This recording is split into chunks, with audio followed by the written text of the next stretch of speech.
All right. Good day, ladies and gentlemen. Thank you for joining me on another fantastic episode of your favorite political talk show, The Truth with Ben Jokes. Now, there is so much heat in the Nigerian media space today as Nigeria loses yet another massive investment deal.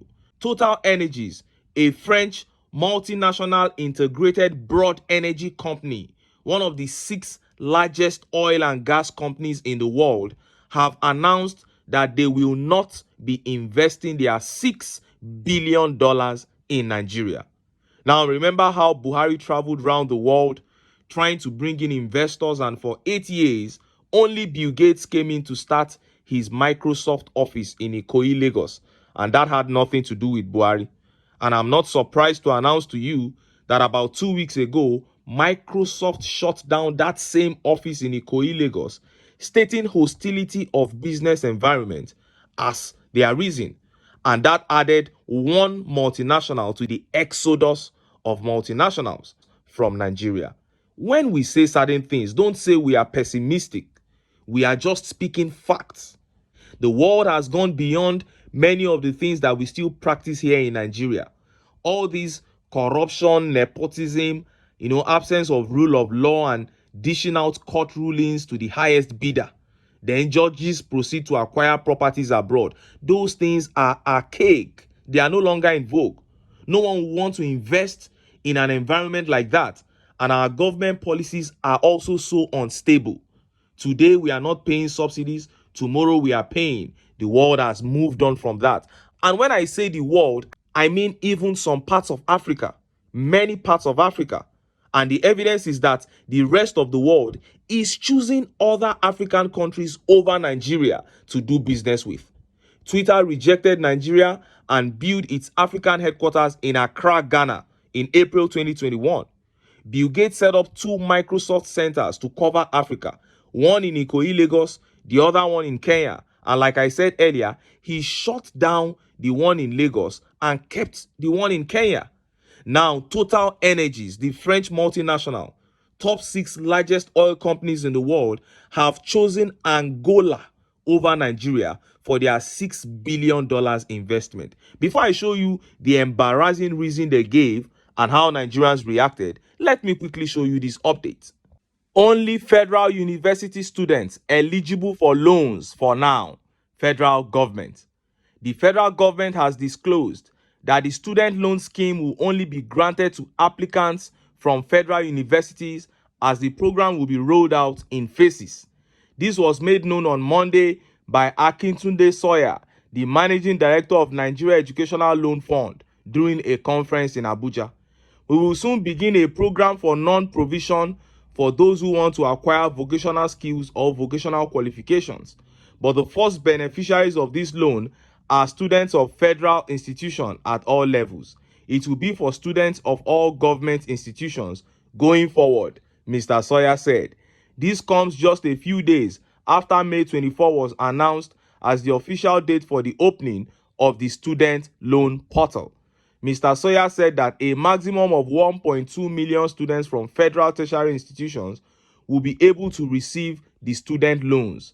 He also mentioned that the only students who would be eligible for the loan are those whose institutions have submitted their data on the fund's dashboard. We encourage all students in federal institutions to take advantage of this opportunity to secure the required financial assistance for their education. Applicants must submit their applications as early as possible to ensure timely processing, he added. Mr. Sawyer added that the loan application process, which has been simplified to enable applicants easy access, will cover 100% of each applicant's school fees and will be paid directly into the school's account. Meanwhile, the beneficiaries of the loan scheme are expected to commence repayment after 2 years of completing the National Youth Service Corps program. You heard that. First of all, he said the portal opens on May 24. Before they will close that portal and start processing, those who wrote JAMB this year go down the near to graduate. Then he said only students of federal universities and polytechnics will be beneficiaries for now. What happens to others? They said they will later include them. Well, the way to assess the hopes of those who are left out now is to look at how many students stand a chance of even getting the loan amongst those that are captured now. We are looking at 500,000 naira each for 1.2 million students from federal institutions. That's about 600 billion naira needed for this project. But only 5 billion was budgeted. So the students may have to go the way of Alexandra Usyk and Tyson Fury, or Anthony Joshua and Francis Ngannou to get this money. And Madishew here says, very soon, only old generation university students will be covered. As time goes on, your chosen political party will determine your access to the loan. Wow. And Jide Johnson here says, someone needs to go to court and file a class act case against this. Are other students not Nigerians? This is discriminatory, arbitrary, and unconstitutional. There are no two tiers of citizens in this country. This is unthinkable in a federal system of government and democracy. Now, let us look at how the CEO of Total Energies talked about the French company choosing Angola over Nigeria for their $6 billion investment. Look at how the papers reported it. Why we chose Angola over Nigeria for $6 billion energy projects. Total Energies CEO.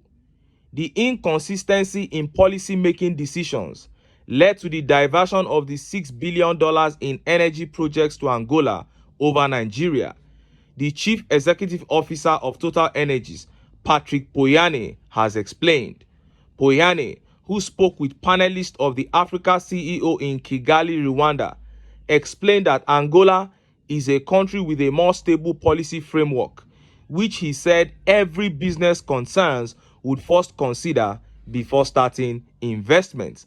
Although the oil multinational boss said the Niger Delta is the most productive region in West Africa, he noted that the erratic policy environment has made investment untenable.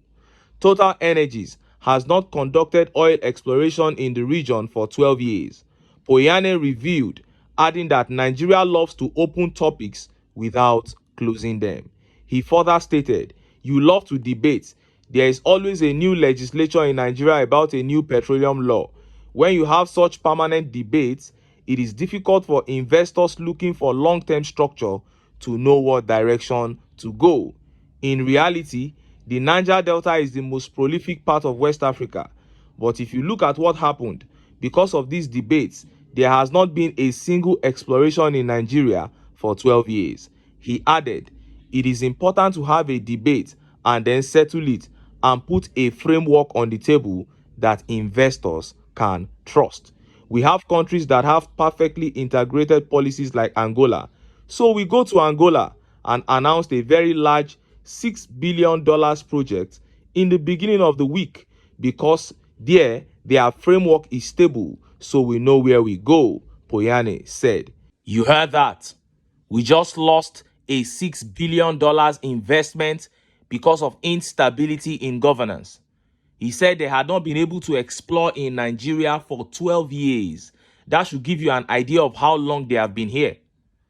So you can see how the gains recorded by this country in the 16 years of PDP are being eroded, wiped away by the APC. Only God knows how many more foreign companies are set to stop doing business with this country. And this is in addition to the numerous local businesses that are folding up daily, and the unemployment rate continues to soar. What a life. And look at how Nigerians reacted. Look at some of the tweet reactions. This tweet here by God's Will Alone says, you say you dey find investors while your judiciary dey inside your pocket. How investors wan take come knowing there is no one to protect his business against any future challenges? Congratulations to Angola. And this tweet here by Yoruba to the Universe says, it is better. They always loot the resources. And what is the use when the citizens do not benefit from natural resources? Nigeria exists only for a few looters who are no longer afraid of the revolt of the masses. Chai. And Ayodele Samuel here says, when humanity is at the core of policy making, it lasts long and no reason to change it. But Nigerian policy is based on selfish interest And those people and interests do change with each reshuffling in government cabinet. What a take. What a take. When you make policies for yourself so that you can have money in your pocket, the day you live there, another person will come and make policies for himself. And that is what is happening here. The moment government changes hand, they change everything. It shows that Nigeria is not being run as a normal nation. And this tweet by Bauer says, in the same manner, we lost $8 billion investment in 2013-2014.